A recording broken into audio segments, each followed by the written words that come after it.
बैठक में उपस्थित उप प्रधान राजेश जी, वार्ड के सभी सदस्यगण, सचिव सुनील जी, जीआरएस, बैंक से आए हुए हमारे रिकॉन्ग पीओ से कोऑपरेटिव बैंक के मैनेजर और गांव के प्रबुद्ध जनता, इस ग्राम सभा में उपस्थित होने पर आप सभी का मैं स्वागत करती हूँ।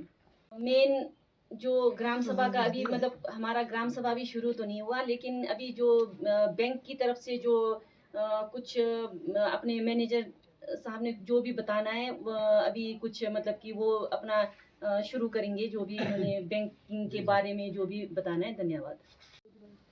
और उप प्रधान श्री राजेश कुमार जी और अन्य पंचायत के मेंबर कार्यकारी गण और जगहों के सभी ग्रामवासियों को मेरा तहे दिल हार्दिक अभिनंदन है। तो सबसे पहले मैं अपना परिचय देना चाहूँगा। मैं बेसिकली हिमाचल प्रदेश राज्य सहकारी बैंक, जो कि राज्य का बैंक, राज्य के लिए जो लोगो है, उस बैंक का मैं एक अधिकारी हूँ, प्रबंधक। मगर मुझे नाबार्ड जो बैंक है हमारा, उसने मुझे दायित्व दिया है कि जो फाइनेंशियल लिटरेसी कैंप है, यानी कि वित्तीय साक्षरता की जानकारी दूर दराज क्षेत्रों के ग्रामीण लोगों के घर घर जाके, गांव गांव जाकर बैंकिंग सुविधाओं के बारे में आपको अवगत कराना, मेन मकसद हमारा ये है। ऐड भी आता रहता है, एक प्रधानमंत्री सुरक्षा बीमा योजना करके आता है, एक जीवन ज्योति योजना करके आता है, और एक अटल पेंशन योजना करके आता है, एक फसल बीमा योजना करके आता है। उसको मैं स्टेप बाय स्टेप आप लोगों को तक पहुंचाने की कोशिश करूंगा। ठीक है जी। तो सबसे पहले तो मैं आप लोगों से ये जानकारी लेना चाहूँगा कि आप जितने भी बुद्धिजीवी लोग हैं, जितने भी रिस्पेक्टेड लोग हैं यहाँ पर, आप सभी का किसी भी बैंक में किसी भी उसमें अकाउंट है? सभी का बचत खाता खोला हुआ आप लोगों ने? सभी का है ना जी? तो बहुत अच्छी बात है। अगर अकाउंट किसी बैंक में है तो आपको ये भी मालूम है कि आप लोग का 3 तरीके का इंश्योरेंस करता है। पता है? नहीं पता है? बस उसी चीज को मैं आप तक पहुंचाने के लिए जो नाबार्ड बैंक है, उसने जो है हमारे को एक दायित्व दिया। ठीक है जी। उसका मतलब कहने का ये है कि जो आपका 2 तरीके का जो सुरक्षा बीमा योजना और प्रधानमंत्री जीवन ज्योति योजना के नाम से इंश्योरेंस का एक प्रीमियम करता है, वो मात्र 436 रुपये और 20 रुपये का प्रीमियम होता है, ज़्यादा नहीं होता वो। ठीक है जी।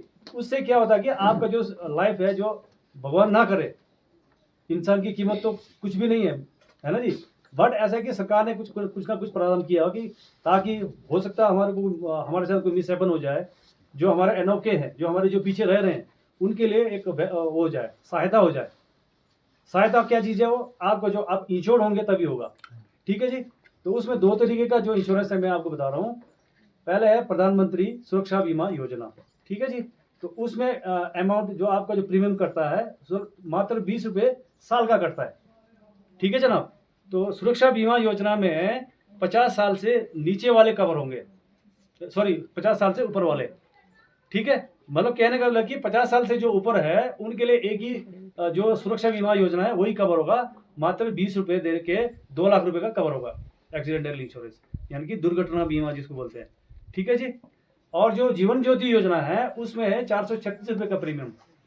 वो है 18 साल से 50 साल तक के जो महिलाएं हैं, पुरुष जो भी है, उनके लिए एप्लीकेबल है ये। तो मतलब आप सब समझ गए होंगे कि जो 18 साल से 50 साल तक है उनके लिए दोनों कवर होंगे। 2 लाख सुरक्षा बीमा में भी आएंगे, वो 2 लाख जीवन ज्योति वाले में भी आएंगे। तो ये होता ये है कि आपको साल में एक बार सिर्फ कंसल्ट देना होता है, आपकी सहमति देनी होती है बैंक को, क्योंकि बैंक कोई भी आपकी मर्जी से आपके खाते के साथ कोई कार्रवाई नहीं कर सकता है। ये भी एक अवेयरनेस में आता है, जो लिटरेसी जो आप जो बता रहे हैं ना, वित्तीय साक्षरता। आपको ये भी मालूम होना चाहिए कि बैंक जब तक आपका कंसेंट ना हो आपके खाते को छेड़ नहीं सकता है। जब आप अपना कंसेंट देंगे, ठीक है जी, मैंने ये सुरक्षा बीमा दोनों मैंने अपनाना है, काइंडली हर साल मेरे सेविंग से आप मेरा जो प्रीमियम है आप उसको पे करते रहे, ताकि मुझे बार बार आपका ना आना पड़े, बार बार बैंक ना, एक बार कंसेंट देना पड़ेगा।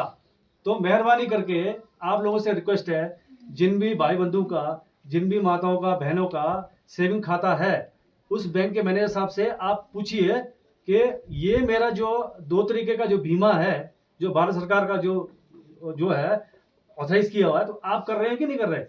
नहीं कर रहे हैं तो काइंडली है आप जाके, एक फॉर्म मिलता है आपको, मैं आपको ऐसे वर्बली ऐसे दिखा देता हूँ मैं, वो फॉर्म भरना होता है खाली, ठीक है जी। ये देखो इस प्रकार का फॉर्म होता है ये, ठीक है।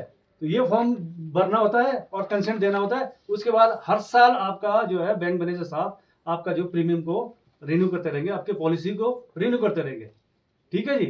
तो ये, और इससे अगर ब्रीफ में और गहराई से जानकारी लेना है तो आप अपने नजदीकी शाखा में जिस भी बैंक का में खाता है उस मैनेजर साहब से आप क्लियर कर सकते हैं, पूछ सकते हैं, ठीक है जी। सीनियर सिटीजन हो जाऊंगा तो मुझे भी तो अपने जीवन उसके लिए व्यापन के लिए कुछ ना कुछ चाहिए।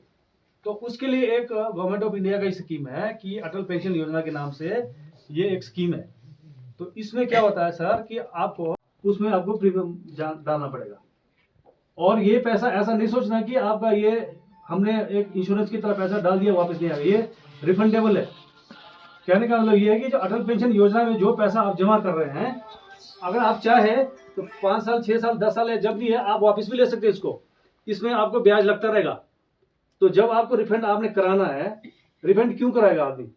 या तो 18 साल का बच्चा मान लो आज से प्रीमियम उसने अपना जो योगदान अपना जमा कर रहा है, हो सकता है 5 साल के बाद वो जॉब लग जाए उसकी, वो बोलेगा ना नहीं मुझे तो अब पेंशन यहाँ से मिल रहा है यार, ये वाला तो मैं अब वापस ले लूंगा, तो रिकॉल हो जाता है वो पैसा, आपको विद इंटरेस्ट वो पैसा वापस मिलेगा, ठीक है जी।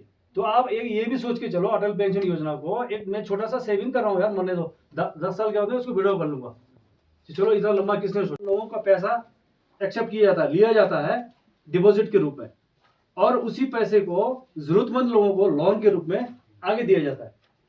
बैंक की परिभाषा ये है नॉर्मल, ठीक है ना जी। तो कहने का मतलब जो सकते हैं आप, ठीक है ना जी।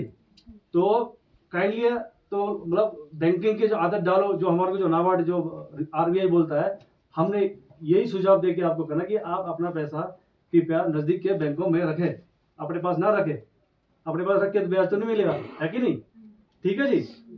तो उसके बाद फिर आपके जैसे गहने हैं ऑर्नामेंट से, चलो जो जरूरत की चीज है जो आपके डेली लगाना है वो रखो, बाकी वो बैंक में लॉकर सुविधा है, लॉकर में रखो।